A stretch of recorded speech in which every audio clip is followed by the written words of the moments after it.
alone.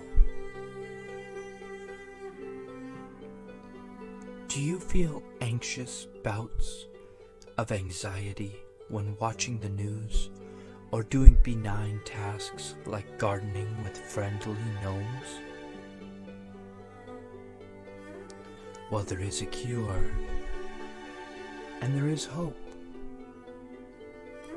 The generational gap is an over-the-counter medication, and when taken twice weekly, combined with ample exercise, has been proven to decrease mood swings, depression, and chronic diarrhea. Believe in yourself again. The generational gap is in no way a cure to anything. Only a doctor can prescribe medication, although at least one member of the gap would like to be able to do so. Side effects may include hallucinations and brief out-of-body experiences. Use only as directed. Believe in yourself. Believe in the gap.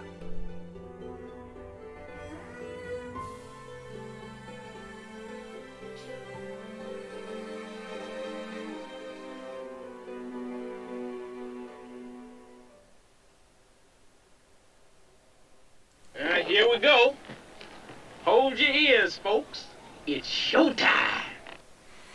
Hey, folks, welcome to the Generational Gap. I am Robert, your resident Gen Xer, and then right over there is John. John, our resident millennial. John, how are you doing tonight? Oh, I'm fantastic. I'm back. Internet problems are in the past, we hope. And, yeah, hopefully we'll have a good show this time. Let's hope that everything goes as planned. If not, I have a special guest host ready to drop in at any time. Yeah. Yeah. You just make that be John. Just take my job. Hey, John. I bet you can't even see Robert's lips moving, can you? Really good. You like that? So, welcome to Friday, John. It's Friday the 15th. It is. The heart of November. Coming up, a week or so away from... About 2 weeks, exactly, actually. From, what were you going to say? 2 weeks exactly from our Friday, December 4th. Oh. Really? Isn't it 2 weeks? I'm pretty sure it's 2 weeks. December 4th, is it now? December 6th. Damn. I keep doing that.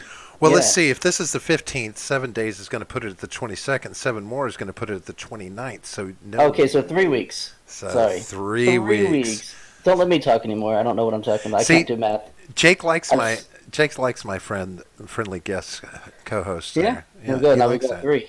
He likes that. Sounds good. Yes, so December 6th, live stream for charity. 12 hours for Toys for Tots. We've already booked Matt Christensen. He's going to be on. And he and Anna Voltis are going to have a discussion about natural rights. Natural rights? Awesome. Natural rights, yeah. Are they going to have a natural conversation? Yes, it's not going to be a formal debate. Good. I like natural conversation about natural rights. I tried to set up a formal debate, but Matt wasn't having it, so... yeah, because... I mean, I get it. I get it, yeah. But, yeah, no, that'll still be really fun. Speaking of Matt, I don't know if you've been keeping up with the show. He's been having a little issue with YouTube for naming the unspeakable name. That's right. Apparently, YouTube is trying to keep themselves clean from all that bullshit. Yep. I don't blame him. I mean, to be honest with you, it's not a name that needs to be tossed around. Everybody wants to be the one that outs him, and but I mean, when it's all said and done, I don't care for good or bad. Something like that makes you a fucking target. He even got affected by wearing the wrong name. It was just close enough. Right. No, I saw. I said something about that. It's nobody wants that attached to them. So the smart ones, I guess. I think it's a smart move to not want to be attached to that. But of course, they're a platform, as he says. They should not be responsible for what's been posted on the site unless it's something illegal. But it is interesting. They consistently tell him he's done nothing wrong. Just you can't show this video because it's wrong, and it's a credible threat to someone's life. Right. Yeah, that was the most ridiculous part. Well, and technically, the way they worded it is, I could understand how it's like, okay, what did I do to threaten somebody? But it is the overarching idea that outing a whistleblower puts their life in jeopardy because, as we know, from everything that I've And seen, yes, Jake, it does rhyme with that. I mean, who does it rhyme with Sherrick Jeremiah? Oh, he's gonna get us pulled. Oh, you're the one who just said it. So if we do, I didn't say his name. You said what Jake wrote. God damn. Oh, It's one of I those close I enough, thought you know? I thought he was putting an actual name in there. But it's this whole idea that it's like the Epstein didn't kill himself thing. It's this idea that you put people in jeopardy. But I'm like, okay, but this guy has nothing to do with the Clintons. And it's already public information. Well, yes, technically it's public information. Like, it was figured out, and yes, it's been put out there, but that doesn't mean it was necessarily the right thing to do, right?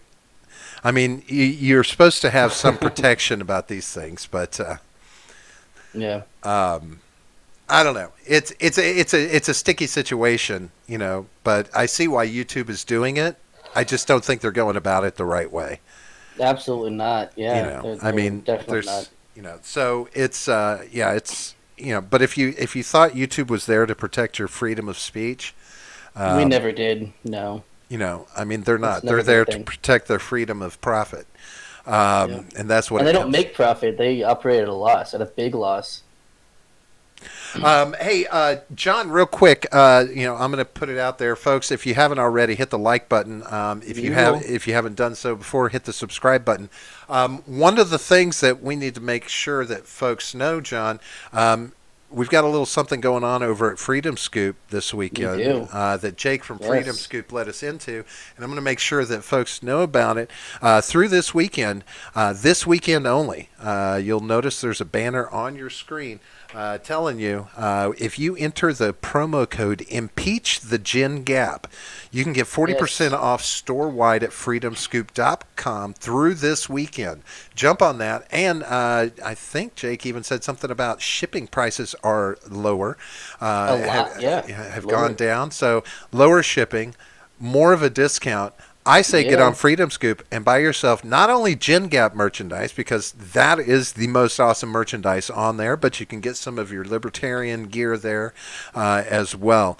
Some of that stuff that'll make you really feel free as you use For a it. nominal fee, you can feel very free. Right? Freedom has a cost, folks. That's right. I have said this many times Freedom before. is free. There is a Folks like cost you. for your freedom, and if you want to make sure that you're able to publicly announce your freedom, That's right. pay the price, bitches. Pay the price. Hey, real quick, I do want to touch on something. We had another shooting. We did. This a couple of days ago, out in Santa Clarita, California. And I'm glad that it was further away from the Joker movie than it could have been, because that was going to be a mess if there was something related to that.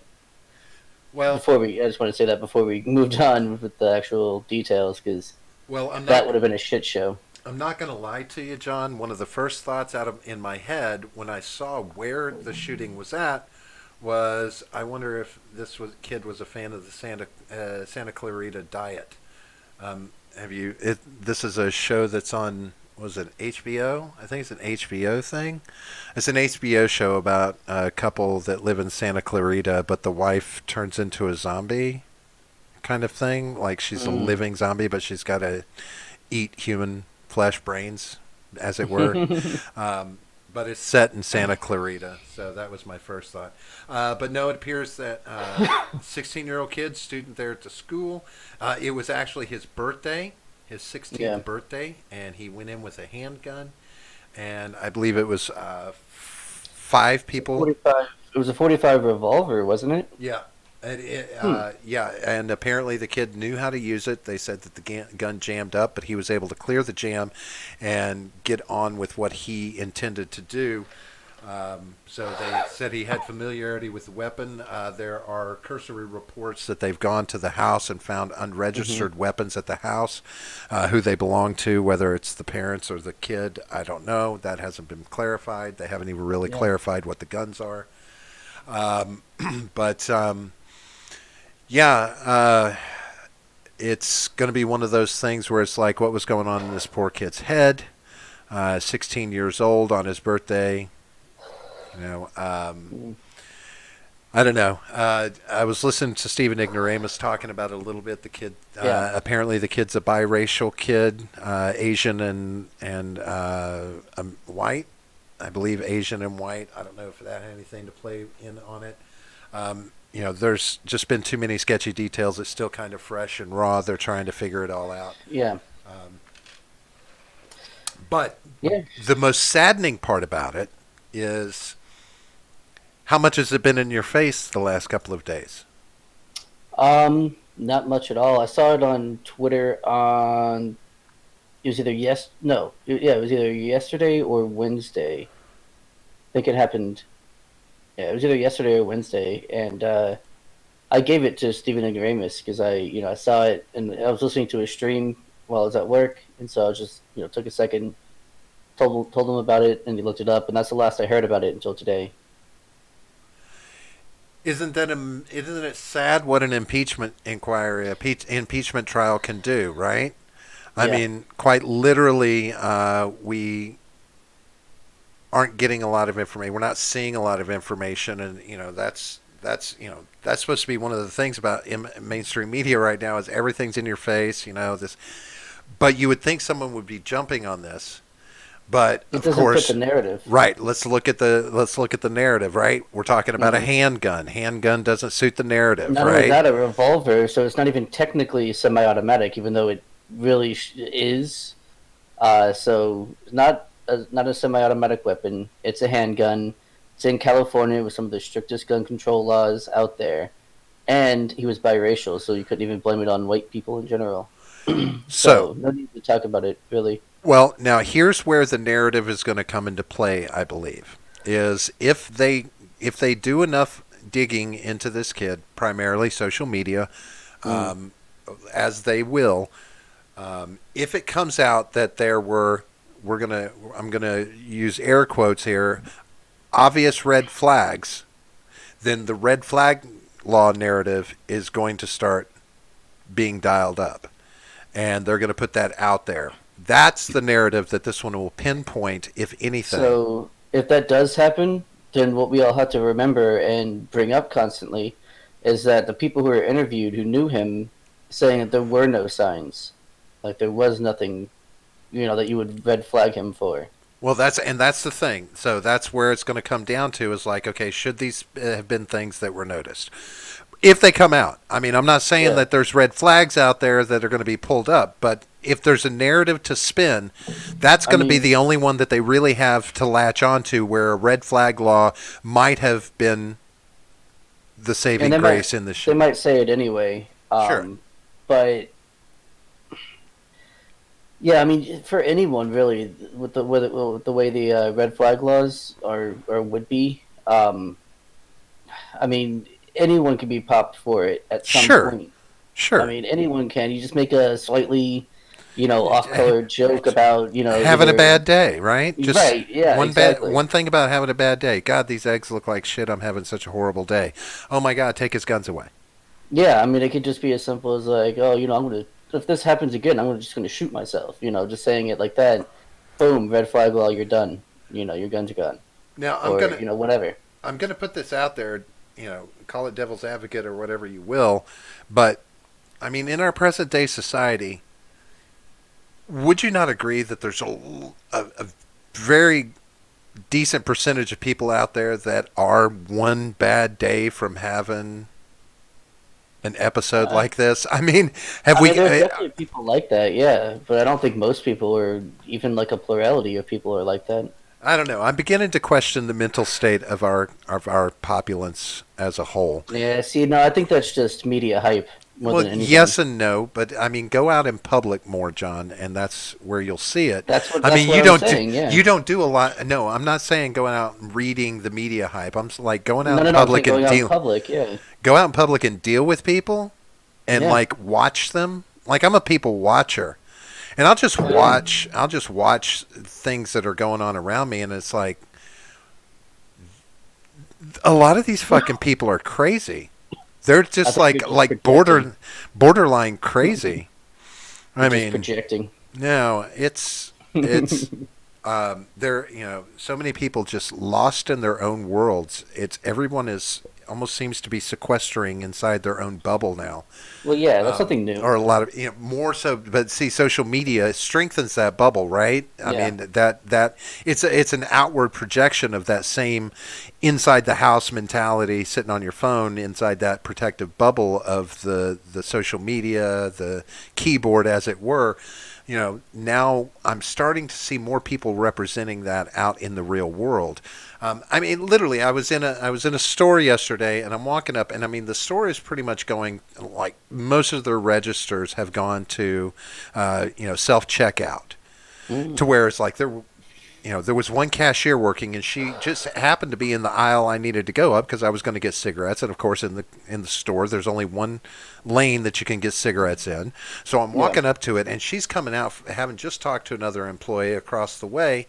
She's coming out from behind her register and literally walks right beside me and makes eye contact with me as I walk up to her register, and she just pieces the fuck out like I don't even exist, don't have my hands full of some stuff, putting it on her register table and gone. I mean, I stood there for 3 minutes looking around. Okay, where did she? Nowhere to be seen.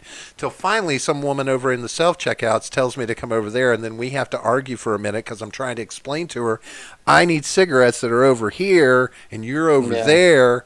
And she's trying to talk over me because she doesn't want to hear my customer bullshit. I want to hear your male tears. Right. She steps on what I'm trying to tell her 2 times before I finally get it out.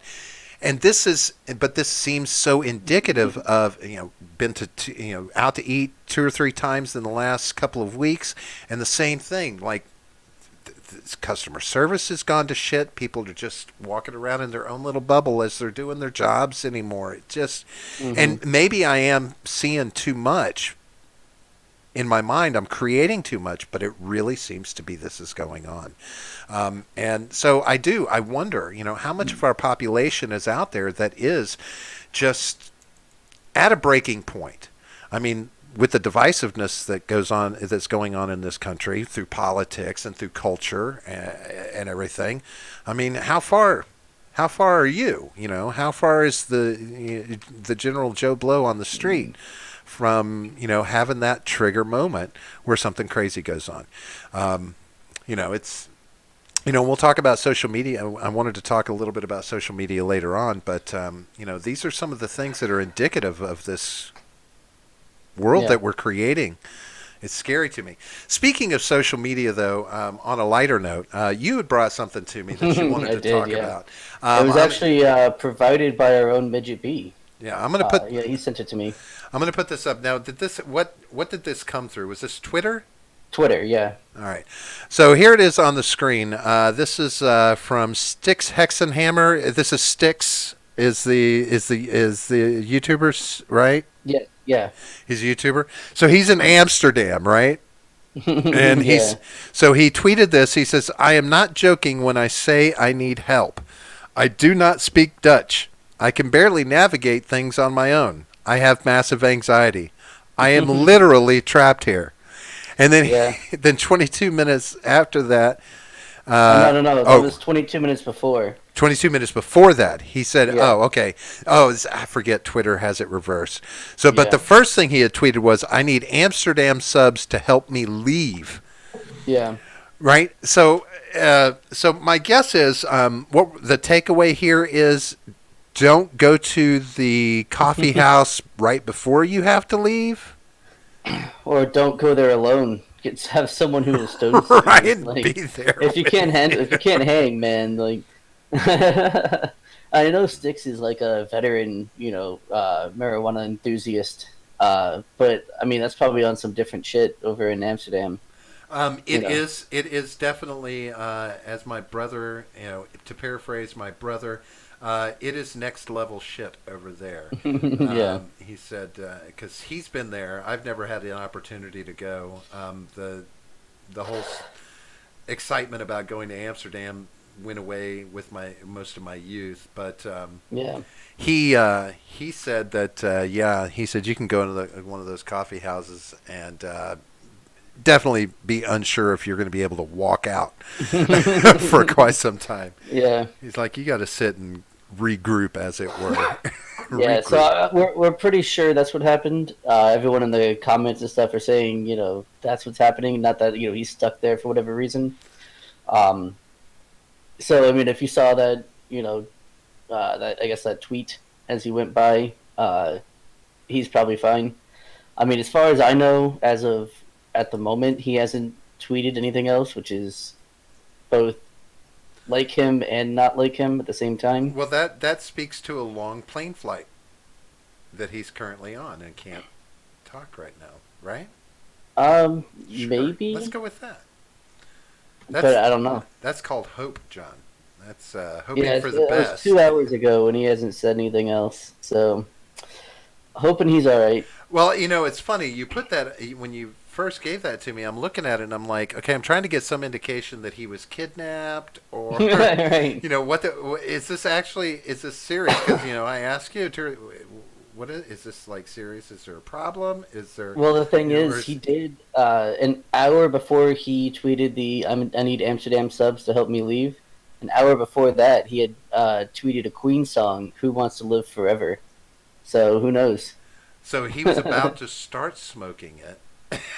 or eating it, perhaps. Or eating it when he tweeted that out. And maybe that was his mistake. Maybe he ate some edibles because, those can be much more impactful if you're not careful.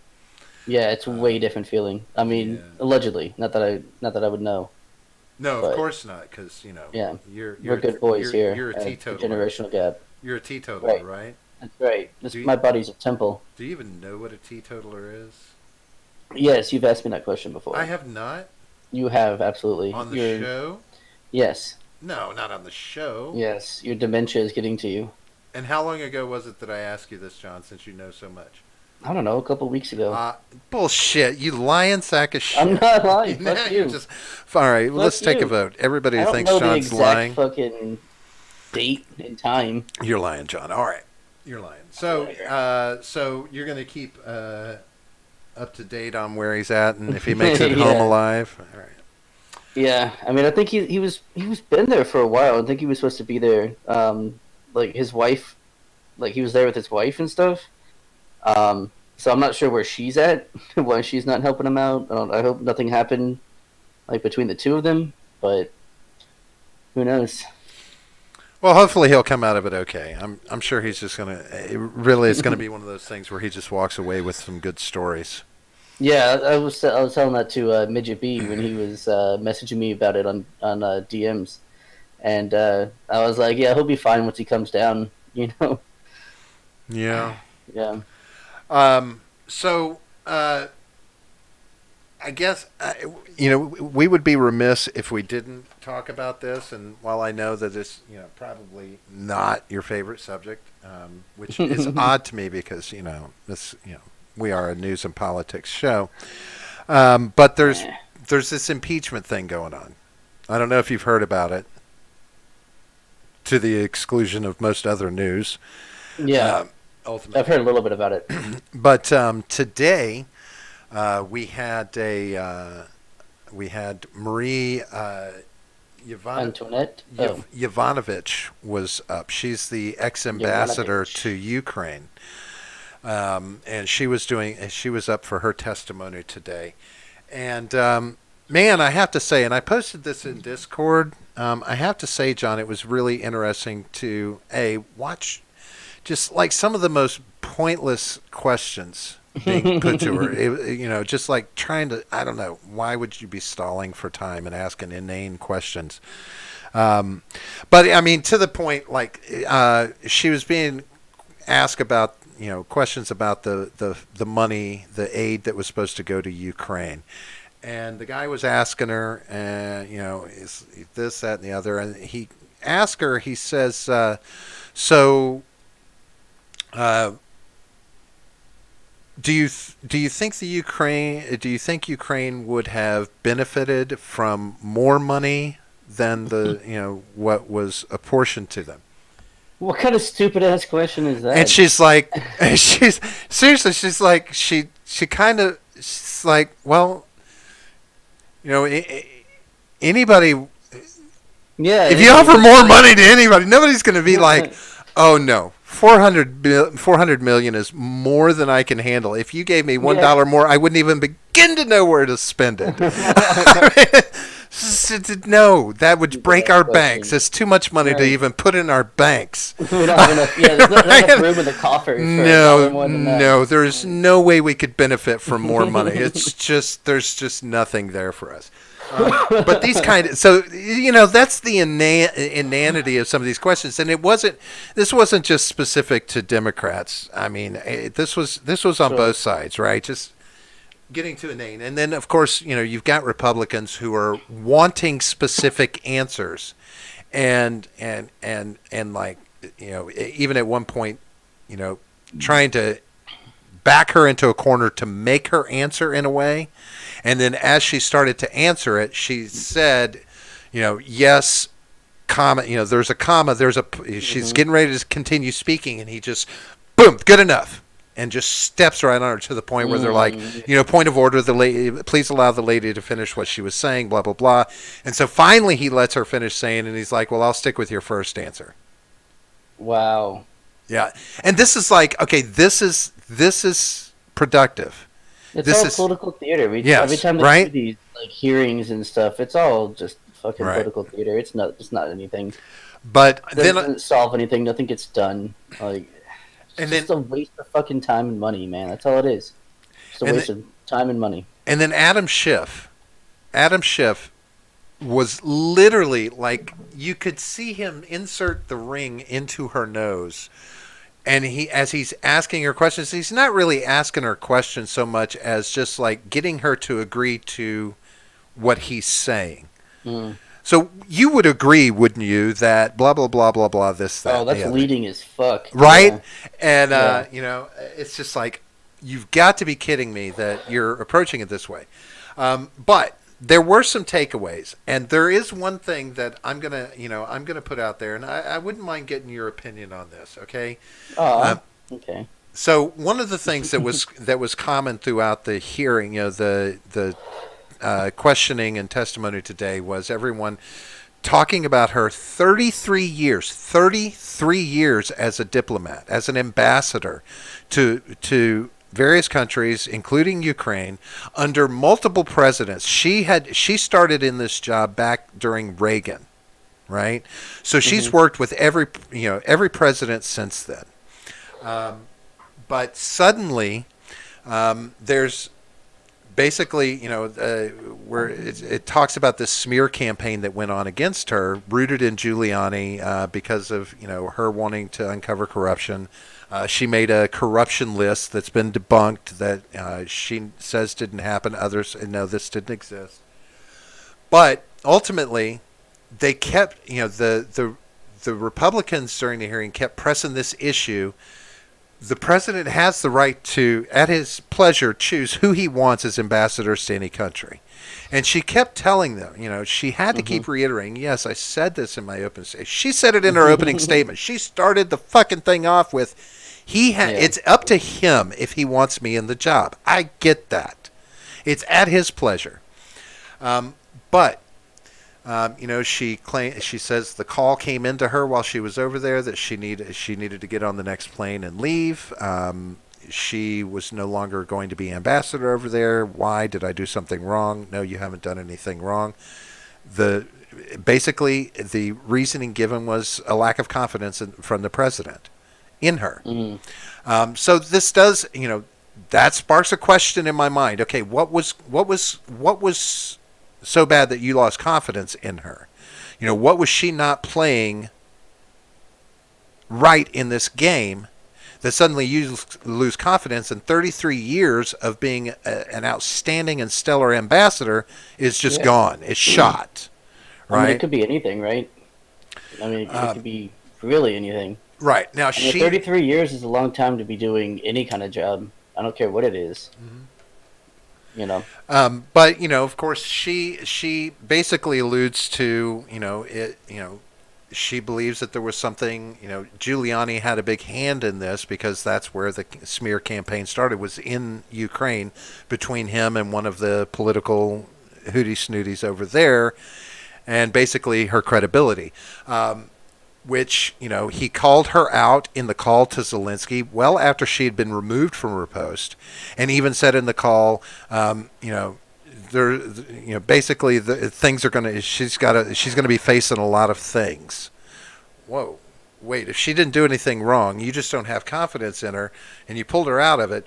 Why would she be facing things? What would she possibly have to face in anything? Yeah. She just got removed from a position because you didn't have confidence in her doing it anymore.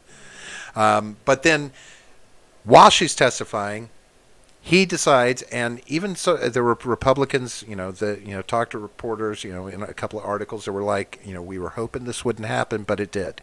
And he comes out and he tweets about an hour into her testimony after her opening statements and everything had been made. And basically, he said, everywhere she went, things went bad. So, and basically put that as a blanket statement of her entire career. Everywhere she's been, things went bad. Now, I'm sorry, that's interesting. But if you spend 33 years in a position, you don't spend 33 years in a position doing this if everything you touch goes to shit. Yeah, it doesn't make any sense. Here, I'm trying to find the tweet right now. I read it this morning. I don't have it pulled up. But while you're looking for it, but even to the extent Adam Schiff, of course, pulled this out, he stopped what was going on. He's like, okay, so the president has tweeted about this proceeding going on and what's been said, blah, blah, blah. So it would have been this morning. It would probably be around, I don't know, say somewhere between 8 and 10 o'clock this morning, 12 hours ago. And, of course, ask her, and she's like, well, it's, she said, I don't know what his intent is, but it does come off as intimidating, which I could kind of agree with to a certain extent. Wow, there's the transcripts. He released the transcripts on his own Twitter 10 hours ago. Are you talking about the call transcript shit? Yeah. Again? Oh, yeah, there he goes. Everywhere Marie Yanovich went, turned bad. She started off in Somalia. How did that go? Then fast forward to Ukraine, where the new Ukrainian president spoke unfavorably about her in my second phone call with him. It is the U.S. president's absolute right to appoint ambassadors. Did he go on? No, he didn't go on. It was a two-piece tweet. Yeah, they call it serving at the pleasure of the president. The U.S. now has a very strong and powerful foreign policy, much different than preceding administrations. It is called, quite simply, America First. With all that, however, I've done far more for Ukraine than I imagine Obama is what he's talking about. Yeah, that's a reference to Obama. So, basically in that one tweet, he discredits her entire career. A career that was built through multiple administrations. Yeah. And again, if she was that shitty at her job, why is she still out there doing it? I mean, is it scummy to do? Yeah. But, I mean, he can, it's kind of his style to do, anytime he gets rid of somebody, he shits on them. I mean, I'm not saying it's right. I'm just saying that's kind of his style. That's what he does. Sure, but now we're looking at a group of people whose reputations are one of the most important factors. I mean, when you're in politics, your reputation goes a long way, right? And trying to discredit this woman, like ruin her reputation because she's testifying. I mean, I don't know. However, whatever it is, she feels she's doing her duty, or if she's just responding to their desire to hear from her. Don't shit on the woman. It's very unclassy. I wasn't pleased with that. But of course, they did. Schiff tried to take it to the point where how they've talked about President Trump intimidating witnesses in the past using Twitter, and basically tried to equate it to that. But now I don't really, I'm not in love with that. Again, motives, whatever, blah blah blah. We can speculate all day long. Now, when he said that in the phone call with Zelensky, I could understand her feelings of intimidation from that, because again, what the fuck am I going to have? What things am I going to have to deal with? Because they even padded the fall for her. They were like, "Where would you like to go?" And they put her in, I think it's Georgetown University. They hooked her up with a fellowship there where she's teaching and doing all of this. She's like, they kind of gave me this open door, right? Like padded the fall. Why would you do that? Again, these are things that you don't normally do when someone's shitty at their job. Yeah. So, again, that was, and then of course, the other another takeaway was that both Republicans and Democrats are applauding her service, yet Trump takes to Twitter and derides everything that she's done in her career. So she said that one of the things that she said was she had 3 interactions with Rudy Giuliani, but she still has no idea what his motives, what his plan, what he's trying to accomplish over there. But and I of course I am purely in question of Giuliani's, why Giuliani is even, why is fucking Giuliani involved in world politics, global politics? He's the president's defense attorney. He doesn't need to be in the Ukraine. Why is he in the fucking Ukraine talking to anybody? You have no idea. I mean, again, that's the kind of, it's that kind of shit that, people are asking, they can legitimately say they're asking these questions because these are legitimate questions to ask in Washington. There is some legitimacy to asking the questions. No, I don't love the fact that it's turned into a shit show and what's been going on ever since he walked through the door of the White House. But fuck if they don't have legitimacy to ask these questions. She's, she was involved. She was there. And she's not come out and said anything other than, she was just giving testimony of things that happened. And again, sad to say, a lot of the shit they were asking her was just. But here was a concern she put out there, and I think this is a very legitimate concern. And she talked about this in her opening statement. And I'll read this from the paraphrasing that ABC News did. It says, in her opening statement, Yovanovitch described her job in patriotic and inspiring terms, but laid out the risks involved. She recalled being thrown into dangerous situations without the protection of body armor or weapons. And in Ukraine, she described going to its border with Russia 10 times to wave the American flag to make clear that the U.S. opposed Moscow's attempt to expand its power. Most concerning, though, is that American diplomats are being put into dangerous situations without the full backing of the U.S. government. She warned that under Trump, the State Department was being hollowed out from within.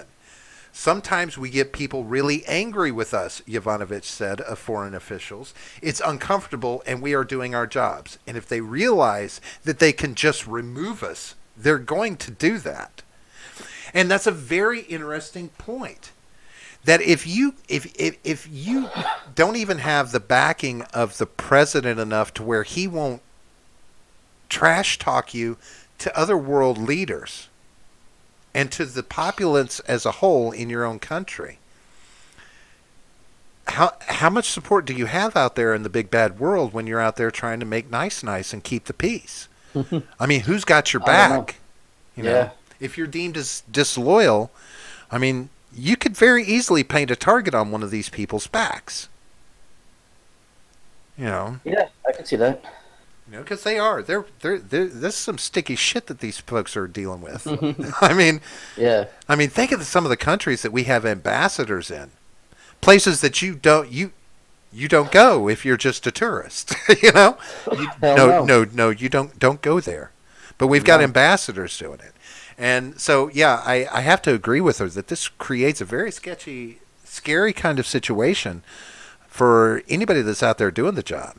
I'm like, I would be like, okay, how far am I from, being a disloyal ambassador to where, I just get shit on while I'm out here. I don't know. Would that make you comfortable in your job, John? Hell no. I wouldn't want to be an ambassador. That's way too much pressure. I'm not charismatic enough. And, so you couple that with, that much pressure with the pressure of having an administration, a chief, chief executive officer. Is that the right? No, commander in chief. Excuse me. Yes, that's a CFO. That's a company. But as chief, no, as CEO. CEO. But technically, he's kind of acting as a CEO because he's a businessman. We could call him that. But anyway, the commander in chief. You've got that pressure, and then you've got a commander in chief who wants things his way. And he wants you to toe the line. He doesn't want you to toe a party line. He wants you to toe the Trump line. Right. I mean, he's very demanding in that way. So yeah, I could see it's an immense amount of pressure, and to know that at any moment he could turn on you. Mm-hmm. That would make me nervous being in any kind of federal position. Of any note. I would be a little more nervous if I were in the military. Well, at least they have body armor in the military, But this is today was an example of a lot of little things. The bullshit in Washington. It was a perfect example of that. All of the time that's wasted, the excess energy and money and bullshit that goes on. It was an excellent example of Trump showing what kind of character he has as an individual, and what he brings to the table as a president. This was one of those moments. I want it all to be over, John. I just want it to be over.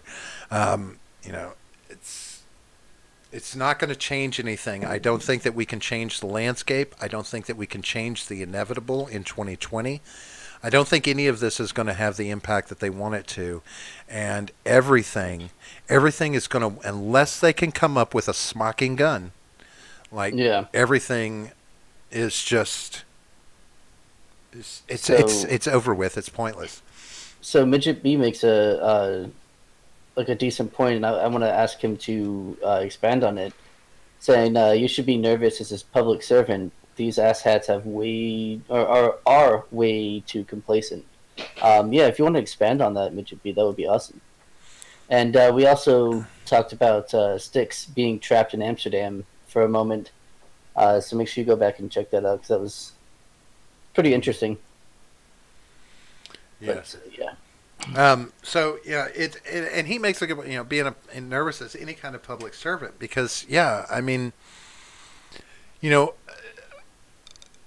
people are starting to generalize authority, just like everything else. It'll have an impact, just not the way they want. It is having an impact. It's having a negative impact. I agree. It's not going to turn out the way they want, unless, of course, they come up with like that perfect piece of evidence. The absolute only thing that I could possibly imagine would come of this impeachment that would get Trump impeached is if it became a question of confidence or no confidence. But I still think it would just split right down party lines, and it would be a crapshoot. Which means in the Senate it'll fail, because they need, what was it, like a 2/3 majority, and it's... that's ratification. That's ratification. Do they need 2/3 or just a vote? I'm pretty sure it's 2/3 for removal from office, isn't it? It may Midget B be. will tell me I'm an idiot in a second. Don't worry. But yeah, it's it's not a safe place out there in the world of politics anymore. It's just, and I don't even mean from a physical standpoint. It's just who you are as a person is just too easy to destroy anymore. I mean, it's Yeah. a lot of these people are being made to look like fools on both sides. It's you can't. It's eroding our trust in our government even more. I mean, just absolutely Well, destroying it's it. eroding our trust in society as in general, like True. in anyone. That's what cancel culture is all about. It's just you can't trust anyone because you can't. If you sent a DM to the wrong person, even if you've been friends for years, that leaks. Doesn't matter if it was 10 years ago. You know what I mean? Like you're done. That's it. It's a horrible place to be in. Right. It's a lot like the either the reign of terror right after the French Revolution, or any kind of communist nation. You can't even trust your neighbor because you can just be turned into the secret police. Right. It's fucking ridiculous. So Midget says by that I mean they should serve the populace on performance, government pensions, and tenure are horseshit. Should their actions err from the national interest, out they should go. And I can be in agreement with that. It should be treated like any other job. I mean, I've long held that I think it's insane. And granted they're technically an NGO, but the post office. I mean, shit, you damn near got to kill somebody to get outed from the post office. I mean, it's you pretty much you've got the long haul ride ahead of you. You can hold on to that job forever because they won't get rid of you. Yeah. It's highlighting our distrust as being deserved. The mask is slipping. Mm-hmm. Yeah. Beneath the fire hose of information. Yeah, it's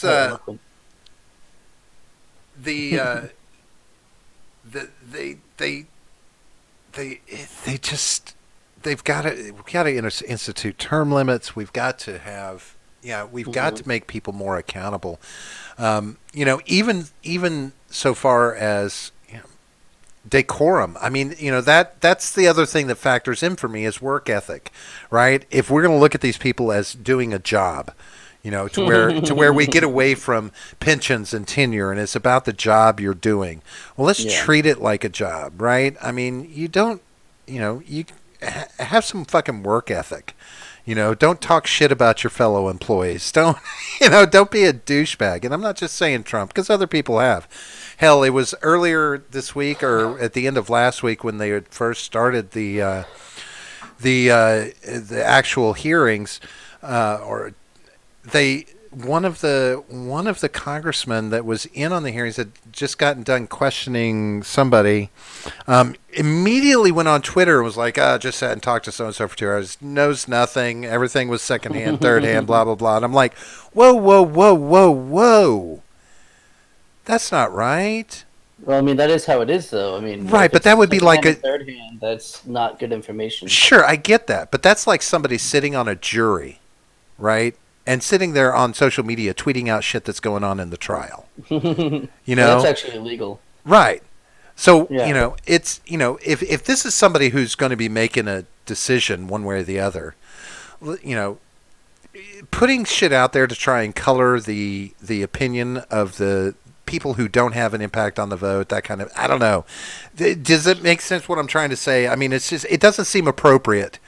Yeah. For you to sit there and question somebody and try and do something in an unbiased way and then get on social media and show your bias and ridicule for what this process you were just doing, which is supposed to be like an important process in our government, right? This is a constitutional process that's happening, should be respected, these kind of things, but that's going away.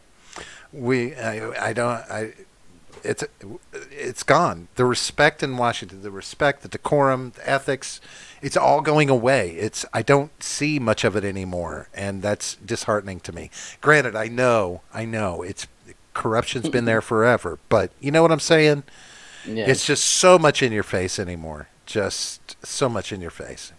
Midget B disagrees, Robert. Of course he does. What he disagrees with, I don't know.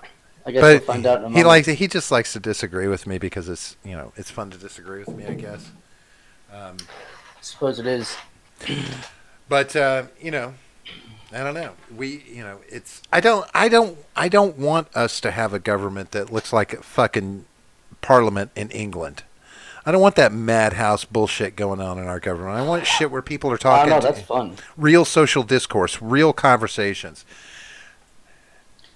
Yeah, Mitsubishi says they're entitled to their opinion, and the MSM is not entitled to their. I understand that people are entitled to an opinion, but I do have a problem with someone who is going to be sitting in judgment over someone else, tweeting out their opinions on it while the fucking thing is still going on.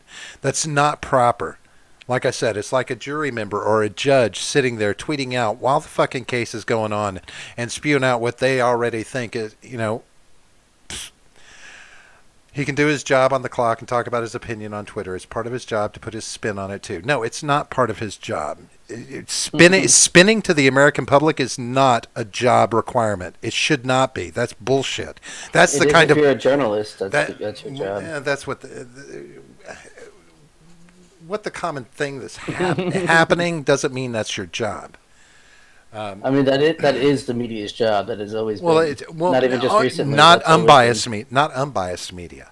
There's no such thing. There never has been. There are journalists that don't. There are still journalists out there, few and far between, that don't. Sit there and take a side. I mean, it's still possible to report without taking a side. Well, I mean, you're still going to have your biases, and they're still going to show, even if it's accidental or subconscious or whatever. I mean, it's my contention that the fucking spin that people are putting on things coming out of Washington is a big part of why we're in this shit show in the first place. I think they're countering the spin from the media. You know what? We could sit and have a chicken and egg conversation about this all day long, but the media is not the one that's been destroying and creating this contention in Washington over the last 30 years. That's been going on. This drawing these battle lines and stalling out government as much as possible to impact the other party, to shit on the other party. That's been an ongoing, growing problem over the last 30 years, and I refuse to let the media have all the props for making that happen. This is happening in Washington because these fucking dickheads are paying too much homage to the fucking money and to the power, not to the fucking people.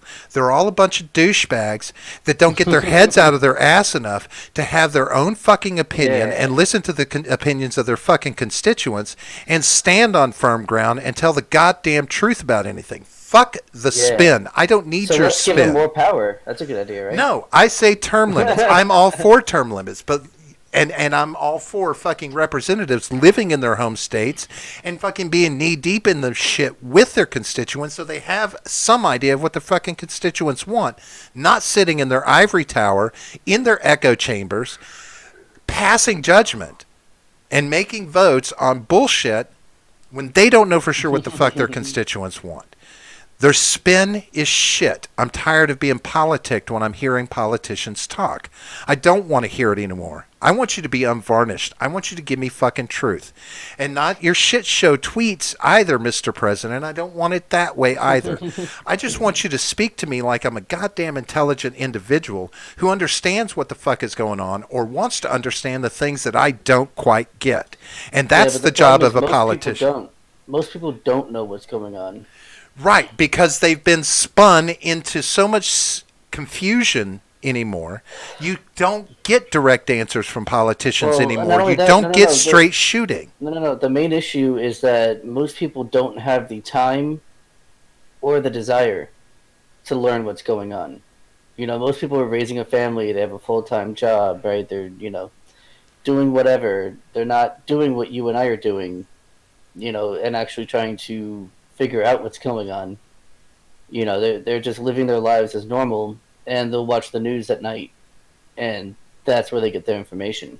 So when they politic and they put their spin on it and stuff, they're doing so with the understanding that they're going to be listened to by people who don't know what's going on, so that to distill it down to, like, make it very simplistic, so that the average person will understand what's going on in a short amount of time. And of course, the media is going to play a soundbite from a politician and not including like context and things like that. So they have to be able to try and just keep it as simple as possible, so that there can't be spun in the way that they don't want to be spun. I mean, it's all a back and forth. Sure. battle. And do you want to know the easiest way for them to do that?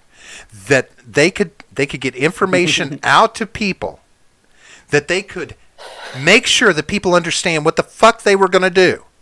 There's one simple thing that they have to do. Tell the fucking truth. Don't put any spin on it. Just say point blank what it is you're going to fucking do, and then do it. People understand that.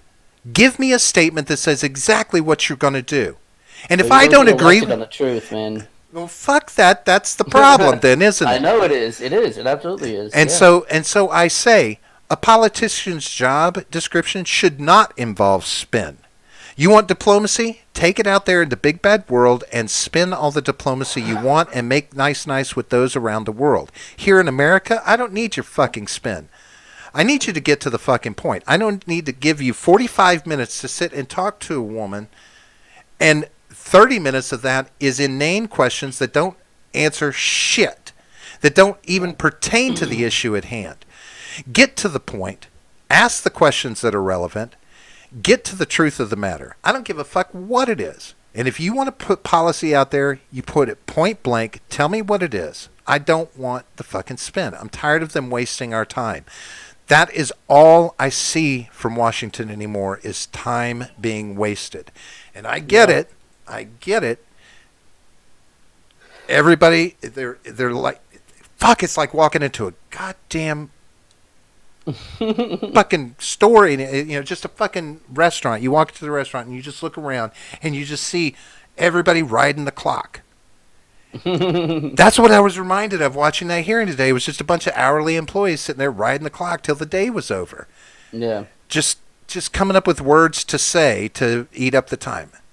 Yeah, I mean, like I said, it's political theater. I'm fucking done. Good. Join us. But I'm tired of. But I'm not on your side because I feel the same. I have the same issue with the fucking president. He needs to. He needs to shut. He needs to shut the fuck up. He may do some decent things since he's been president. He has. There have been some things that I'm agreeing with. Some things I'm not. But he needs to shut the fuck up and just do his job. I mean, I wish he could, but unfortunately he can't due to the way that the system is at the moment. Somebody needs to get him back on the goddamn Gorilla channel and and let him just do his work and watch TV. That one was great. I remember that. Yeah, the Gorilla channel. I mean, it's I don't know. He makes us look like assholes to the rest of the world. Our politicians concrete the fact that we're assholes to the rest of the world, and between them all, they show the rest of the world that we've got our heads so far up our asses that we're fucking talking out our ass. We're just talking out our asses constantly because we're stupid.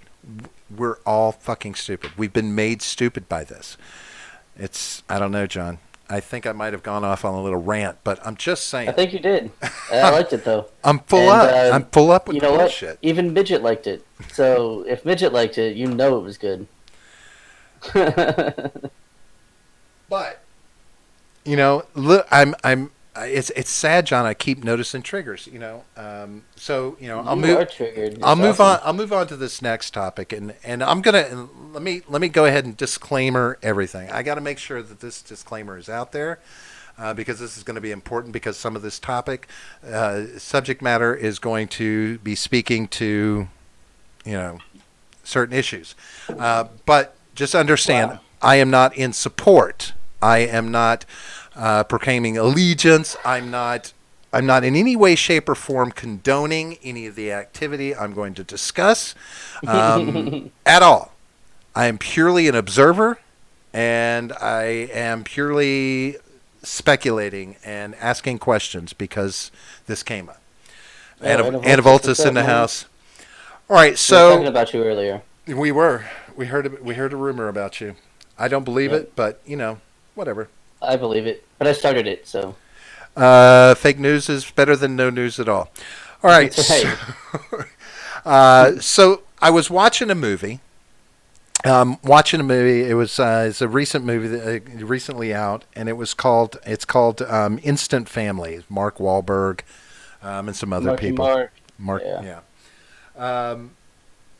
And I'm a dad. I'm a family guy to a certain extent. Blah blah blah. All this. So I was To a like, certain extent. right. I wanted to watch it. I like heartwarming. Blah. I like things that might bring a tear to my eye. It's a good movie. Good look at Yay. foster parenting. This kind of thing. Me having bounced in the foster system, it kind of hit home. I had some understanding of what was going on. Blah blah blah. Long story short. One of the kids they adopt that they're looking to adopt that they're fostering is a 15-year-old girl. She's at high school. Apparently, she starts liking this guy named Jacob. Come to find out, Jacob is the 22-year-old janitor at the high school. Apparently, it goes on. It gets to a point where he's sending her risque pictures of his junk and getting her to send him naked selfies. So, of course, as foster parents, Mark Wahlberg flips out. They go to the school, this, that, and the other, and he has a confrontation with the guy. And in the confrontation, he screams at him for being a pedophile. And it reverberated in my head when he said this because it's from a nomenclature standpoint, it's the wrong word to use, right? Sure. For a lot of people won't realize that, but a pedophile, there's very specific what a pedophile is. But what the situation that was going on, it's actually called ephebophilia. Basically, it's an attraction to mid to late adolescence. Okay, and don't worry, this is coming to. I get to a point on this. But anyway, mid to teen adolescence, basically from the ages of 15 to 19. It's an attraction, a preference is basically what that term talks about, is a preference, whereas pedophilia is a preference for prepubescent children. Yeah. And there's even hebephilia, which is for pubescent, like that middle road between those two things. So, it started me thinking, when we use the wrong words for things, this, that, and the other, because if I say the word ephebophilia to you, you're kind of like, what's that? Right? Yeah. If I say pedophile to you, you instantly know what that is, right? Right. And the first thing that jumps in your mind, I'm guessing, is a guy that likes to diddle children. Or anyone under the age of 18 is usually what it's referring to. Well, but most people will go straight to, a young child, yeah. right. Well, actually, so pedophilia now, and this is something that's pointed out, is that there is this pedophilia has kind of become the cultural word that we broad base it all with, right? But when somebody thinks about a pedophile, typically their first thought is young children. Yeah. I mean, it really is, right? When you think about that. But I got to thinking, first off, it's like, okay, if you yes, I understand statutory rape. That's against the law. We have a social construct about having sex with someone under the age of consent, wherever that age is in the state you're in, as it were. Right. Because we can't clarify what that is. We don't have one resounding understanding of what that is, apparently across the 50 states, right? Because in some it's 16, some it's 17, others 18. But so to label someone who's had sex with a teenager, right? 16-year-old girl. We'll say a 16-year-old teenager and the other person had sex with him. If they're labeled as a pedophile, is that just? Is that okay to label them that way, and the repercussions that go along with that, such as being considered a sex offender, right. And now you can't be around playgrounds where young children play, right? So we're talking a 16-year-old teen is who you had interaction with, but now you can't be around any child of a younger age than, because you've been stigmatized with this pedophile umbrella. Is that just? Is there justice in that? Legally, I would say probably not. But I mean, like socially, yeah. I mean, if especially if it's your, I guess not. It wasn't his daughter, right? It was like, but it was his It was. foster daughter It was his foster in the daughter, movie. right? Yeah. So I mean, in that case, absolutely. I could see you throwing that word, that accusation at someone. Especially, I mean, there was what, a 7-year difference. I Yeah. mean, that's not small, especially Sure, it's not a small difference. especially at 15. That's what I mean. If it's the difference between like 30 and 37, whatever, right? But between 15 and 22, that's a huge difference. Right, but in maturity. Right, and there's some irony there that in 3 years, when she's 18 and he's 25, nobody can bat an eye. Right? I mean, socially, you might get some. Sure, there's stigma, social. Right. yeah. Oh, your boyfriend's so much older than you. But really, when we're talking in the 20s, I mean, it's really not that much of a stigmata. As soon as she hits like 28 and he's 35, all of a sudden it's like, oh, he's so much older. But like, yeah, I mean, in 3 years, you look at like 2 or 3 years, and suddenly that age gap isn't an issue, right? It's not. Well, yeah, but, well, it's because you have to draw the line somewhere. Sure, right. It's always going to be an arbitrary line, no matter where that line is. But sure. You just have to draw that line somewhere. Would you be in agreement that that line is subjective? Of course it is. It's absolutely arbitrary. Yeah. Right. So that's what I was just saying. I mean, it's absolutely arbitrary, but it has to be drawn somewhere. So, when I thought about that, and I thought about whether or not it's just, because I do think that, I don't think that, I think there's classifications in these kind of things that happen where some are treated less justly than others. In that example that I used, I don't think you can, like, arbitrarily label this guy as trying to have sex with any child he can get his hands on, so he has to be kept away from all of them. It's just shitty. Yes, I know there are pedophiles out there that are doing exactly that.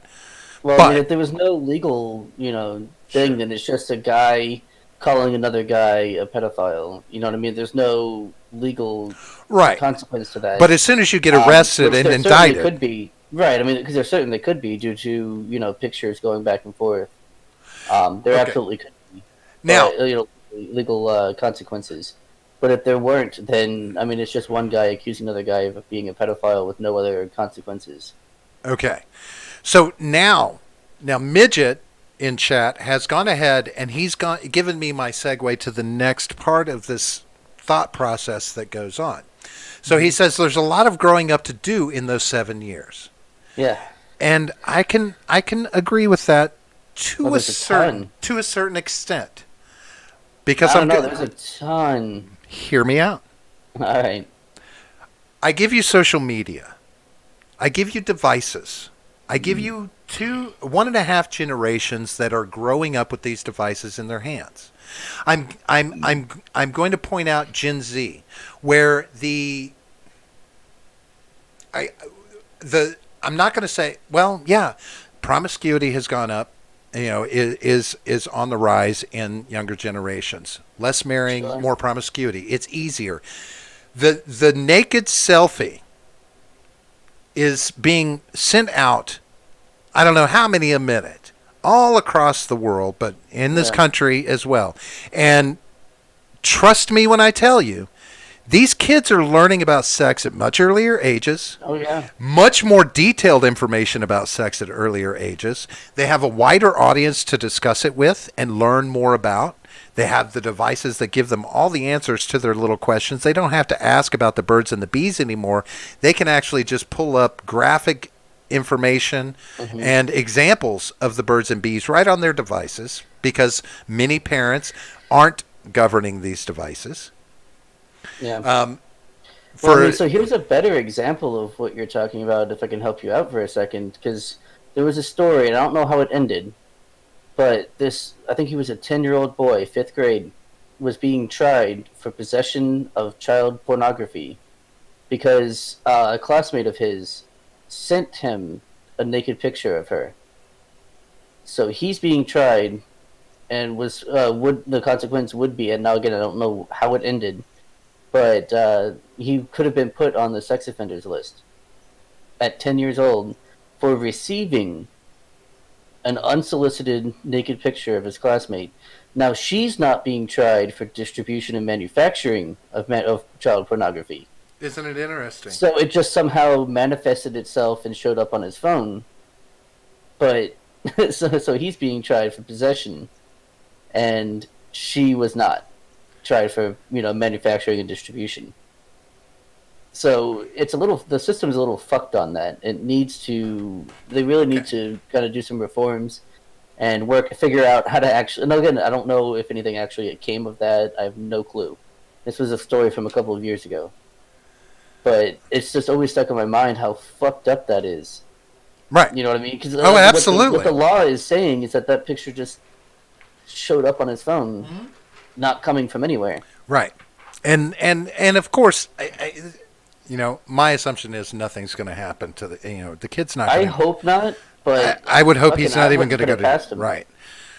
So now, bearing that in mind, bearing the education these kids are getting, the younger generation is much more wide open in what it's willing to do. I mean, a 16-year-old girl taking a naked selfie or a topless selfie or a bra and panties selfie in the bathroom. Yeah. You're not even surprised when I say that's happening, right? Well, all over the place. I had received those when I was that age. Right. I mean, this?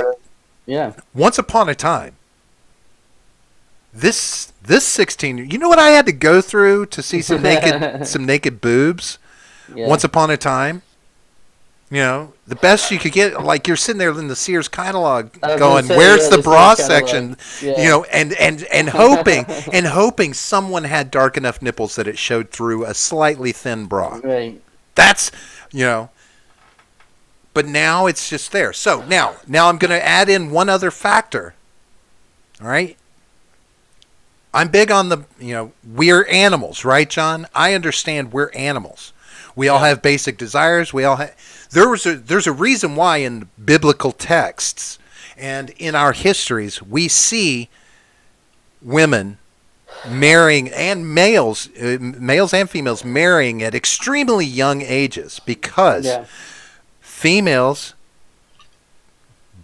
physically come of age anywhere from 10 to 13. It's happening much younger these days than it used to. Now it's like 10 or 11. Right. So. 9 years old to 11 years old is like a prime time for it to happen now. That's pretty ridiculous. Right. That's way too early, yeah. But as animals, so if a female dog goes into heat, what is the natural inclination of the male dog nearby? Right, with that female, right? Well, we do the same thing. We're animals. So when a girl reaches that point in her life, one of the things that she's doing is she's giving off pheromones. She's starting to do things. The body is starting to develop to attract the male of the species. This happens, right? This is so it's not uncommon at all. Most men, if you put an 18-year-old hottie in front of them, they are going to be physically attracted to her because it's a natural inclination. Yeah. Women do the same thing when they look at, older women, whether it be older men or younger men or men in general. I mean, there's a lot of women out there that just like looking at men, young men, studs, the same thing men do. Sure. Yeah. So it's virility, yeah. It's natural. So when you've got a generation that is coming of age much quicker, they're putting on the makeup, they're hitting the social media, they're out there flaunting, as it were, in a sense. I don't want to use that word too generalized or judgmentally, but in a sense, flaunting what they have, putting it out there on social media for recognition, these kind of things. And then in public, I've watched it with teenage girls. I've got teenage girls and stepdaughters. I've watched it happen where they're testing their abilities for flirting, for attracting males. And it's not they're not necessarily looking at the age of the male that they're doing it with. I mean, I've even had a situation where I've had a come on, as it were, flirting to try and get, because, using that as a manipulation tactic. Right. Right? So when you have all of that going on, and you have men out there that, or women, either one, because women are subject to this too, Yeah, where there's a total double standard when it comes to that, though. sure, but female teachers who get caught get That's what I'm saying. dealt Not with. really. Well, I mean, no guys are sitting around. Not a lot of guys are sitting around going, oh, that's a horrible thing. Most guys are sitting around going, dude, tag that teacher if you can, man. That's the experience of a Yeah. lifetime, right? I mean, There was a teacher when I was in 10th grade that I would love to get a hold of. right. I had Yeah. 3 throughout high school. She was our first year teaching. She was fresh out of college. Right. Yeah. So She was like 24. I was like 15. So she was like, yeah. so Anyway.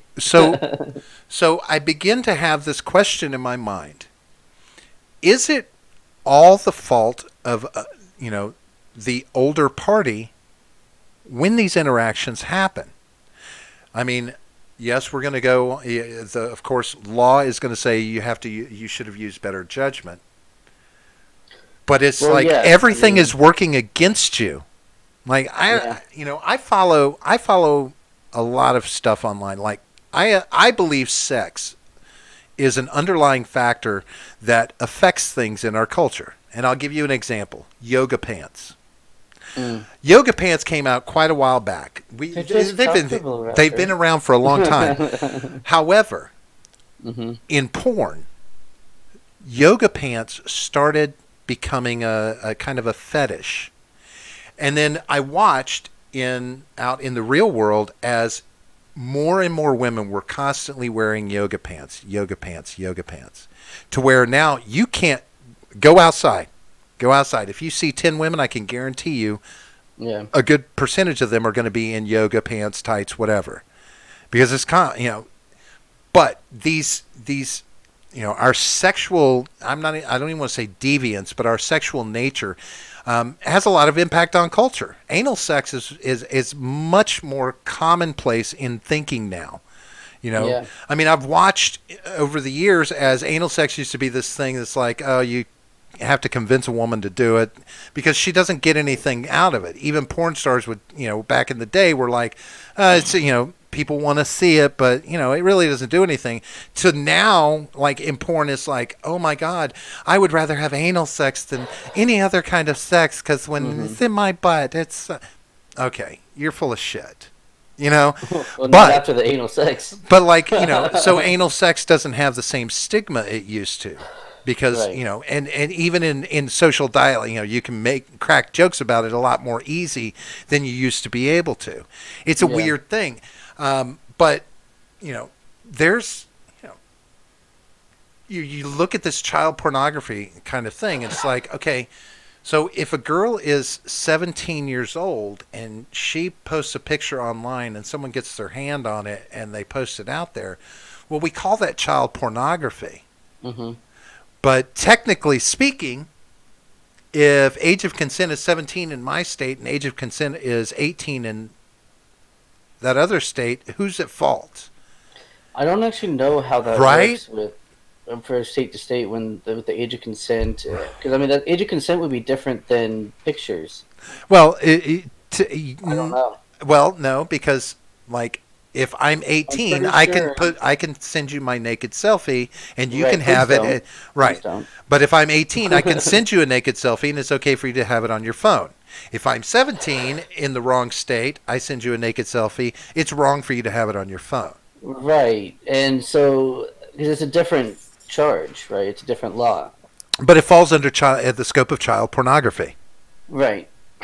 Again, the umbrella. But right? Again, you have to draw the line somewhere, right? Sure, but they don't. I mean, you could be 19 years old and have a picture of a 17-year-old girl on your phone, and you're in the wrong because you're an adult with a picture of a girl who's 2 years younger than you, who's perfectly at the perfect age for you to be dating her. Yeah.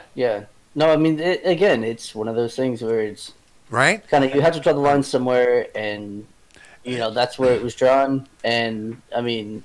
Yeah, like that kind of sucks, if you're 19 and you like a girl who's 17, whatever, but I don't know. I can't think of a better alternative, honestly.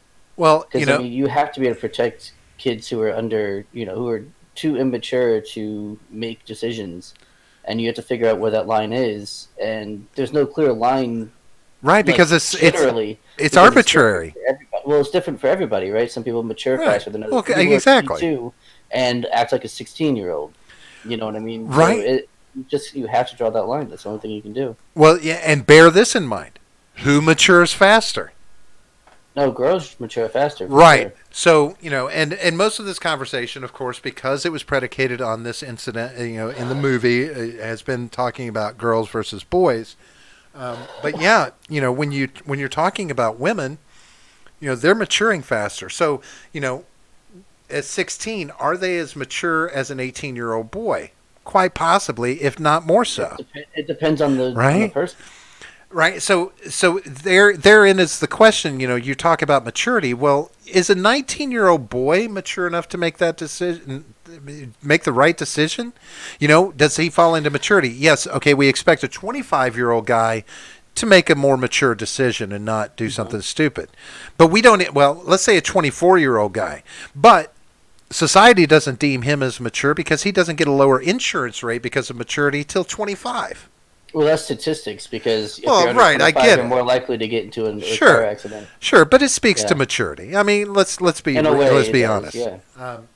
So, but I really, I worry that we're not going to define the law to keep up with the.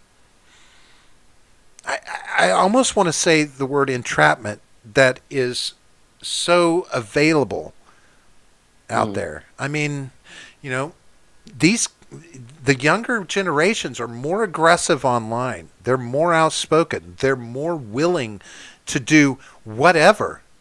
I mean, again, this idea that kids, male or female, at that age, send in naked selfies and going to these extents.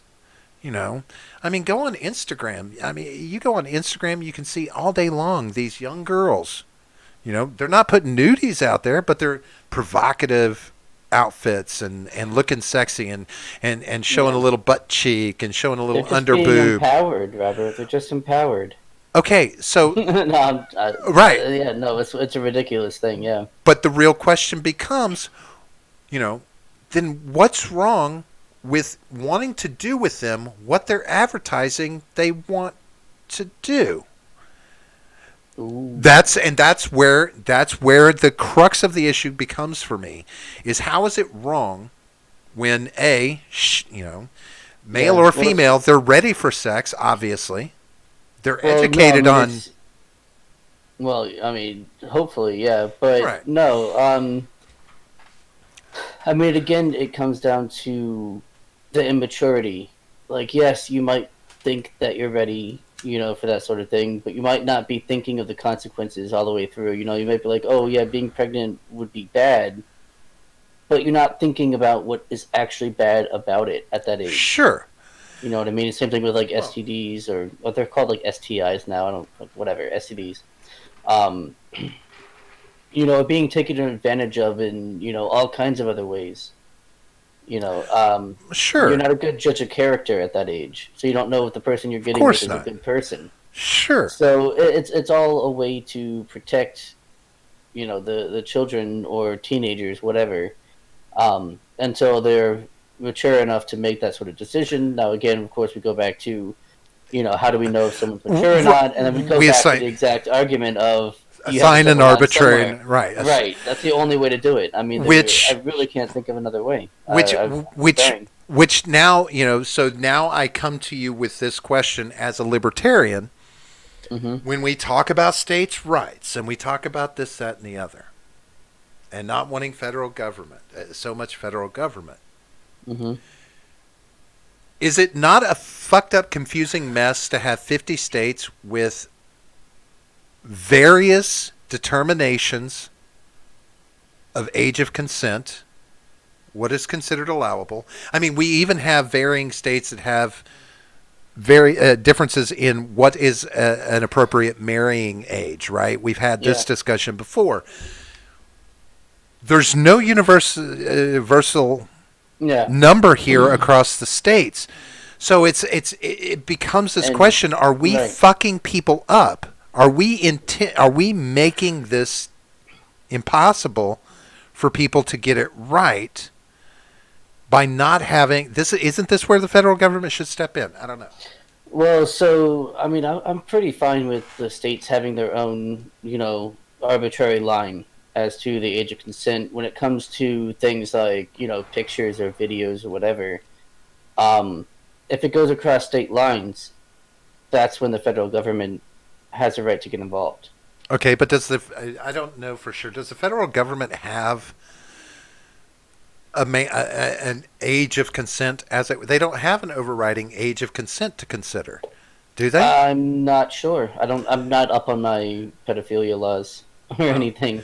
I mean, it's not something that I'm, or your age of consent laws and stuff. Luckily, my fiance is of age. She's only 3 weeks younger than me.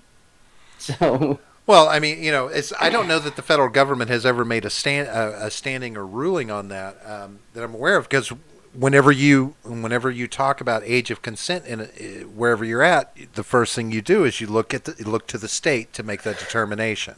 Yeah. But this is one of those situations where that's kind of fucked up, in my opinion.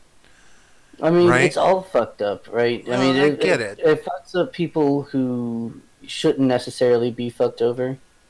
And I think there are some laws where it's like, if you're within 3 years or 2 or 3 years, the Romeo and Juliet law. I think that's what something like that. Where so if like we were saying earlier about one person being 19, the other person being 17, right? But that's not consistent across all states, which is fucking stupid. Sure. Yeah. Sure. Because I do remember a case. I mean, that's one way to at least patch it over. Put a Band-Aid on it or something, saying like, "Look, we realize that you guys aren't that far apart, even though one of you is over the age and the other one's not. You're still not that far apart. You can, that can be fine. So I mean, I would be fine with that. Something like that. That's fine. But yeah, it's again, you have to draw the line somewhere. Right, and you understand. Again, this is not about me. Trying to laud the benefits of the positive aspects of any of this shit. It's about this is about justice for me, and seeing that I don't think we do this right. I don't, especially when I know just from observation that this kind of thing is becoming more and more an issue. Like it's going to be very present in our faces before too long, because of the simple fact that we have a generation that does not give a fuck about consequences. They really don't seem to give a fuck. You grow up with no consequences, and you're not going to care about consequences. I mean, once upon a time, there used to be this idea that if you put a nude picture online, it could be devastating to you in the future. Yeah. And a lot of these kids these days, a lot of people online these days, it's not necessarily just kids, but very prevalent, don't give a fuck. I don't care. It won't matter. I don't fucking care. So it's like, 30 years, 20 years from now, when you're sitting and you're trying to get that promotion and somebody digs up that nude stream of selfies you did, how do you answer to that? Are we going to look at a society, a culture that has shifted so much to where that won't even be a relevant factor in the hiring? Here's your nude selfies. I see. Okay, good. Your resume. Good. Right? That it just becomes a part of who you are as a person. Your nude selfies and your dick pics or whatever you were throwing around when you were younger. Yeah. All the shit you posted out on the internet. Yeah. Well, luckily there's no dick pics of me out there. There is a picture of my ass on Tumblr somewhere, though. John, every picture of you is a dick pic. But no, there is actually a picture of my ass on Tumblr somewhere. I can tell the story if you want. Please go ahead and regale us with your story. So my fiance she's been on Tumblr for a while. She was big into but not into the whole SJW-ish side. When people think of Tumblr, that's what they think of. I know what she was into. I can already tell. She wasn't into that either. Yes, she was. Just some kitschy arts and crafts thing that she was doing. Is that what the kids are calling it these days? Yeah, that's what they call it these days. But someone had DM'd her and like said, I want to see your ass, like that. And then she's like, "Can you believe these people?" And I'm like, "Here, just send them a picture of my ass." And then so I took a picture of my fat hairy ass, and you know, she sent it out. So here you go. And he's like, "What the fuck?"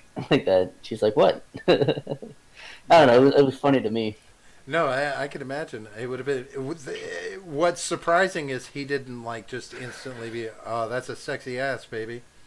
Yeah, well, I mean, it's pretty hairy and gross. I wouldn't recommend it. Yeah, probably. I don't know why she puts up with it. I don't know. Yeah, she's got to fuck something though. Yeah. Um,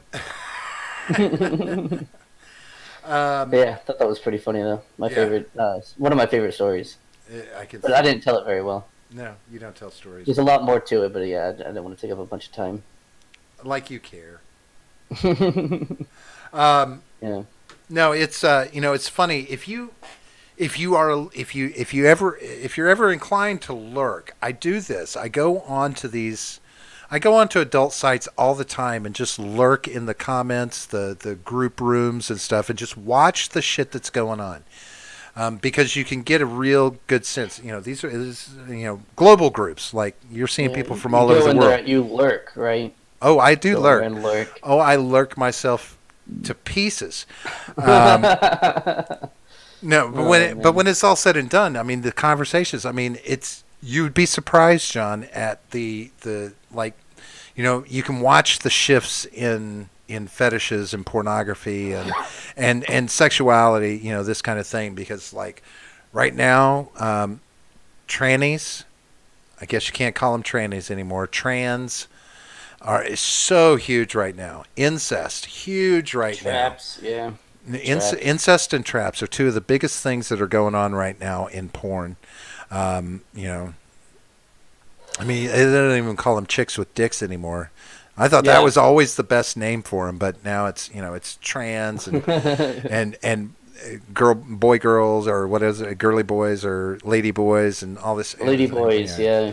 You know That's what? the most island thing, isn't it? Yeah.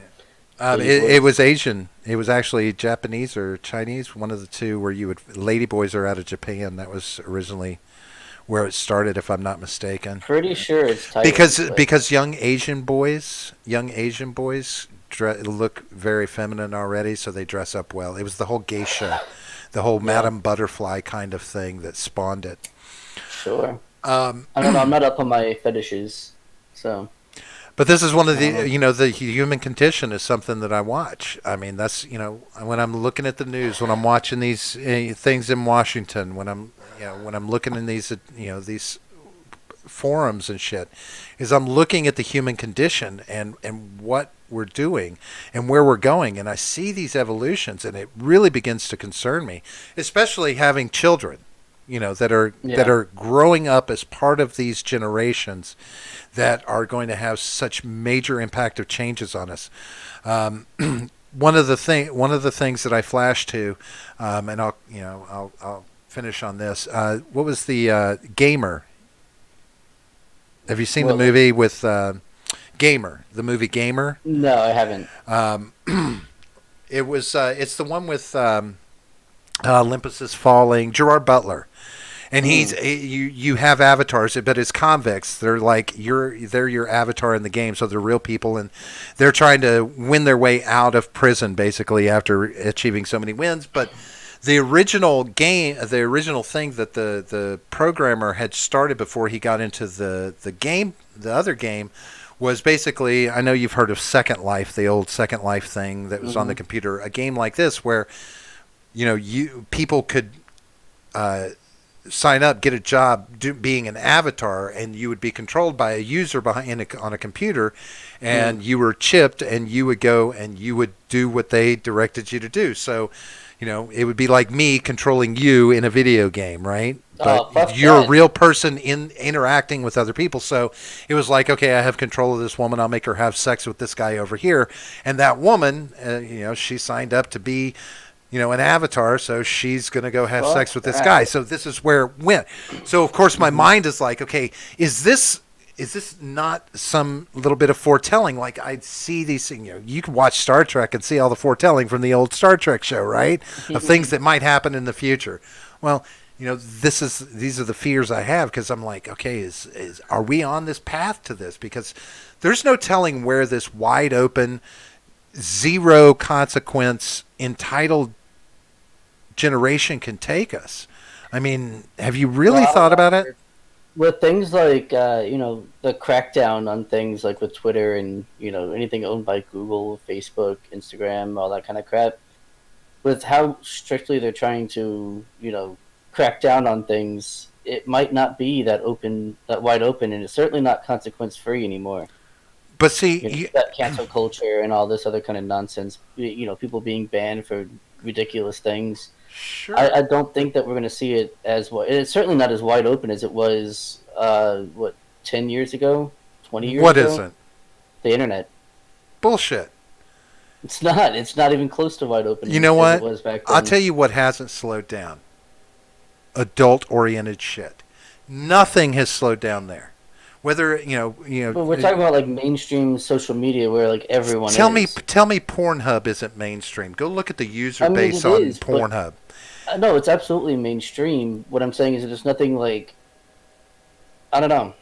As you get moved from these mainstream social media platforms, people will migrate to these more wide open, and you'll have communities like Tumblr, right? Tumblr cracked down on people, but what did the bulk of Tumblr users do? They migrated to somewhere else that wasn't going to crack down on them. Yeah, and I understand catch up with them too. I'm sure. sure. And I've watched on some of these sites where yes, the same thing that happened on Tumblr is being policed heavily, but not wide scale crackdowns. They're not, like these other sites have not just gone, okay, no adult anything, right? No nudity, no porn, no anything. Well, see, even Gab They're just Gab is a free speech platform. Their whole thing is free speech, but they don't allow nudity on there. Well, and you know that's what I mean. So that's like YouTube. But that's where a lot of people are migrating to when they get kicked off of places like Twitter or Facebook. Right, but they're not getting Snapchat. All these right, but places. they're not getting kicked off of these things for adult activities, are they? What is adult activities? Well, like because nudity, yeah.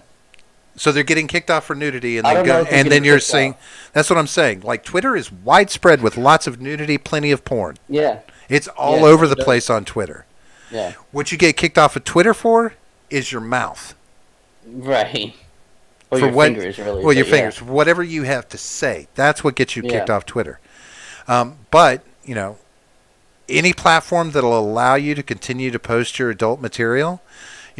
As most of them they're doing now is they're policing minors, making sure there's no minors being posted. Well, that's how the B board is on 4chan. It's pretty much all porn, but they don't allow child porn. It's amazing to me how much porn is out there, John. Oh well, yeah. It's still the funny thing is I read something a few years ago, so maybe it's different now. But it was like less than 1% of the internet is porn, which is you would think it's more than that, but it's less than 1%. But what is the bulk of traffic?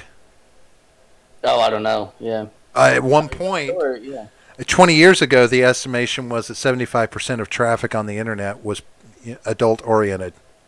Oh yeah. 75%. Yeah. I'm sure the first picture or the first few pictures that was sent over the internet were porn. And I don't know if that's true. I'm just saying I'm sure it was. No, but I mean, porn and the internet just synonymous. I mean, it's huge. Well, what amazes me for it. What amazes me is the sheer thousands upon thousands of women that are out there taking their clothes off and having their pictures taken these days. Mm-hmm. That are doing it themselves. Again, it speaks to this widespread. I mean, I literally have wondered. It's like everybody a porn star. Is everybody doing porn now? Is it just? It's easier now than it has been before. You don't have to go through like a promoter or like a photographer and all this other kind of stuff. You don't have to do that anymore. Yeah, pull up cam sites now. Yeah, I mean, pull up. You can go from Twitter. You can find someone on Twitter who will say, get my premium Snapchat. And you pay them a certain amount of money per month, and you get nude pictures sent straight to your phone. And guess what? Most of these places have a minimum age that you can sign up. Minimum age for these things. And how much is that? That to me is amazing to me. That is one of the least enforced things ever on the internet. Well, yeah. I mean, even before I was 18, I was clicking yes. Sure. Yeah. I mean, it's how hard is that? Yeah. So it all comes down to one thing, and I'm going to say this because the Supreme Court just pissed me off with a ruling that they made. Was it about the Parkland shooting? I don't know. There's one of the school shootings. The Supreme Court just ruled that the parents can go ahead and sue the gun manufacturers. Yeah, that's ridiculous. Right? So here's what I say. If a guy goes and has consensual sex with a minor, a teenage minor, I'm not talking about kids, has sex with a teenage minor, before you put that guy in jail for the rest of his life or ruin his life with all of this, let's start with an investigation of the parents. Why was that girl having consensual sex with an adult? I mean, I don't see why you can't do both at the same time. You know, yes, he should have. Yes, he's supposed to be making the right social construct decision. I mean, it is mostly on him. Yes. Because, I mean, think about what you were doing as a teenager, that your dad or whatever, you said you were living with your dad when you were a teenager. I was trying to stick my dick in anything that would sit still long enough. Right, exactly. I mean, there's still things my parents don't know I was doing at that age. And it's not because they were negligent parents. It's just when they leave the house, there's just no way to know what they're doing. And the girls are doing it too. At the time. There wasn't at the time. I guess now you can, track their phones or whatnot. But, I mean, there's always a way around everything. And kids or teenagers are not, while they are absolutely stupid, they're crafty. And, they're able to, think of things, to get away with things. Well, here's a question for you. If a teen child, and we're gonna say 15 to 18, is not mature enough to be making decisions about sex, shouldn't children under the age of 18 that have sex together suffer consequences as well legally? See, I don't. I mean, I just don't think so. I understand where you're coming from. I mean, it's just I don't know. No accountability. Well, I think it's different when it's two kids making a dumb decision together. No, it's just as fucking stupid. Well, no, because there's no manipulation. There's no abuse of I don't want to say power, but someone who's older, has more influence, I guess. Okay, what if she's 14? What if she's 14 and he's 17? I mean, that's a kind of right now we start getting into gray area. But I mean, at the same time, that's within the 3-year, all right, span. Here's an even worse case scenario. Say she's 12 years old and he's 17. They're both legal and it's consensual. No, I mean, yeah, there's definitely a difference between those two for sure. They're both minors. It's legal. No, I understand. Listen, that's why I'm not the one who makes these decisions. Because fuck making that decision. Isn't that I would say, yeah, try him as an adult. But, I mean, is that the right thing to do? I don't know. It's not something that I've thought about quite a bit. I mean, we can make that argument if he was 16, 15. If she's 12 years old. I mean, think how many people could make that argument. That he manipulated her, that he pushed her into it, and right? He's older by 2 years, 3 years. Yeah, it's huge. Yeah, at that age, that is huge. It's a huge difference. I mean, I've had friends who were older than me who stopped hanging out with me because they hit that age where they were older, and it was just seen as a different, time of your life. It was just a different era. You know what I mean? It's I think that we, I'm willing to say that you should be prepared for this in your lifetime to see some really, really off the wall things happen when it comes to sexuality and the permissiveness of it, as it were. Yeah. I mean, yeah, I know that a lot of SJWs out there want to control our free speech and what we say and all of that. But that's just so you won't be judgmental when they're posting their nudie pics online. Yeah, well, yeah. If you do that, then you're an incel, and fuck you. Right. Yeah. So anyway, so thanks for going on that journey with me. This is a 5-minute thought process I had after hearing that on that movie. Hopefully, this isn't our last episode after that too. Right. Well, hopefully I put enough disclaimers out there that really, I don't know. I'm not supporting anything. I'm just saying I Right. don't think the system is just when it comes to certain aspects of this, especially knowing or having the idea that this is going to become a bigger issue, a more present issue further down the road. Yeah. I'm a reactionary and I'm a doomsayer, and I don't know. I'll just I won't worry about it. I'll be dead. Yeah, we do not condone or Nothing. We don't condone anything. anything. The only thing Anything. we condone watching this show. That's it. And that's about it. Yeah. Outside of that, and go into freedomscoop.com. Yeah, absolutely. Speaking of which, we're going to get the hell out of here. So, John, can you read what's going through that green stream down there? Something about, what does that say? 12 hours? I don't know. What is it? What's going on? Yeah. Yes. Friday, December 6th, we are having a 12-hour live stream for Toys for Tots, so that we can get some toys to some needy kids. Is that who might four? not otherwise Four? get any. Is that 4 toys for each tot, or just for Toys for Tots? Just toys for the tots. We don't know how Gotcha. many each one's going to get. Gotcha. That, I guess that'll depend on you fine people out there, how many toys each tot gets. But yes, so we've got Matt Christensen booked. Still working on getting some more people, but we'll see what happens. And it's going to be a lot of fun. Absolutely, you got to show up for it. It'll be Do you want me to show up amazing. for it, John? I mean, if you want, I might mean, help us out a little bit. I could just take that day off and you can just run the show yourself. I mean, it might help if you were there. We'll see what happens. We'll see if Rabbit will show up or not. I mean, nobody really likes me on this anyway, so it's not like what are you going to be missing out on, really? I mean, come on. Aw, people like you, Robert. You could replace me with any fucking boomer, cause boomer. Oh my god. That's just going to be me for everything, cause boomer. Boomer. Duh, boomer.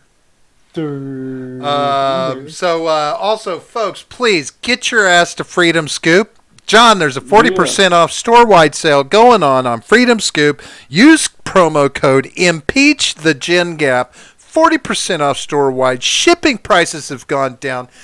Dogs are marrying cats. It's a fucking crazy world, John. I don't understand We're just it. giving them away. We can't keep them in stock.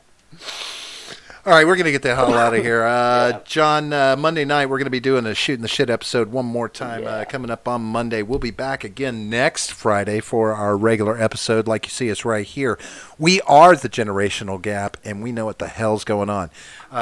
So make sure and talk to folks. Get them on there. Tell 2 friends so that they'll tell 2 friends, and then they'll tell 2 friends, and then they'll tell 2 friends. And the next thing you know, it's a pyramid scheme, and we've got all your money. Wah. Yeah. Speaking of which, start giving us money. That would help with this pyramid scheme. It would make this thing way better. I would really think it's a success then. But until then, we're going to get the hell out of here. John, thanks for stopping by. Check us out on Freedom Scoop. Where else can they find us, John? Yeah, you can find us on Twitter at the Gen Gap P. And you can find us on Discord in our Discord server, which is linked down below. So make sure you go and join that. And then also Freedom Scoop, as we've mentioned before. We're on there. Our episodes are uploaded not only to YouTube, but also to Freedom Scoop. So you can go and check us out there, among some other creators who aren't as cool as us. But, once you're done with us, you got to watch something. So might as well go watch them. We are broadcasting on upwards 5 or 6 channels out there right now. So just keep your eyes out when you're talking to people, as I expect you will, when you talk about the generational gap in your daily conversations, as you should be doing. As you do. Don't forget, we're also on D Live. We're out there. Sometimes we're on Picardo. That one's a kind of a hit or miss. I don't necessarily love it, but we're also out there on Periscope, Smashcast, and Twitch. You can find us there. Look for us, The Generational Gap. You'll know it's us because I'm the pretty one. I think that's it. Yeah. You know, John, I really think that we need to start figuring out a way to make a concerted effort to make some change, and we need to really put our heads together and do something about that. I know that maybe getting involved on a local level is a start, but I think we as a people need to do something to get Washington straightened out because I'm kind of fucking pissed. I can tell. It's just a fucking shit show up there. We need term limits. We need a lot of things going on. But I think we need to recruit the rest of Freedom Scoop and let's get serious about this. Game on. All right. All right. So we're gonna get the hell out of here, John. Appreciate you coming by. We're out like trout, and we'll see you on Monday. Peace out, folks. See you guys.